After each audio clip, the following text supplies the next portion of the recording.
फिर भाई घर की ज्योत में शक्ति को स्थान देकर क्या वो ज्योत अखंड हो? पैरालिसिस या ऑटिज्म कुछ महीने वो ज्योत किसी मंदिर में रख दो स्थान देकर, तो क्या फिर हमें टाइम टू टाइम वहां जाना है, करना है? ये शायद आपने उस हिसाब से बोला पैरालिसिस और ऐसे केस में शक्ति के दोष में, तो शक्ति ने जो झटका देना था दे दी, आगे किसी को ना दे इसके लिए आपने उसको ज्योत पे पूछ लिया, क्योंकि तुम ऐसे फैमिली से हो जिन्होंने जाप ध्यान भक्ति वगैरह नहीं की, समझ रहे हो?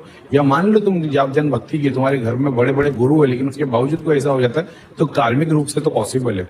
अब फ्यूचर में ये चीज ना हो तो तुमको रियलाइजेशन हो गया कि पास्ट में कुछ तो बैंड बजाई थी, उसका रिजल्ट आ गया, तो तुमने उसको शक्ति को पूछ लिया है, तुमने कुछ तो उसकी बैंड बजाई थी। तो जब तक अभी तुमने उसके घर चोरी की है, तो जब तक अपना भुगतान नहीं करोगे तब तक तुमको उसको पूछना है।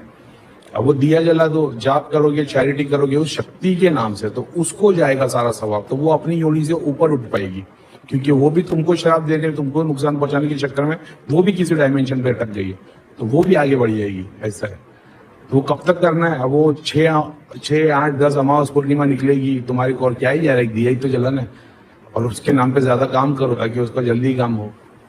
और फिर उसके बाद क्या स्थान देकर क्या फिर हमें टाइम टू टाइम वहां जाना है?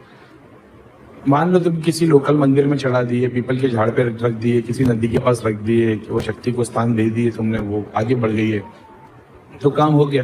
फिर वो कभी तुम्हारे को एक फ्लैश दिखाएगी, तुमको रियलाइज होएगा, कभी मान लो उस मंदिर में जाने की बहुत इच्छा होगी, यानी वो शक्ति तुमको याद कर रही है, तो क्या हो गया, साल में एक बार, 6 महीने में एक बार या महीने में एक बार चले जाने का।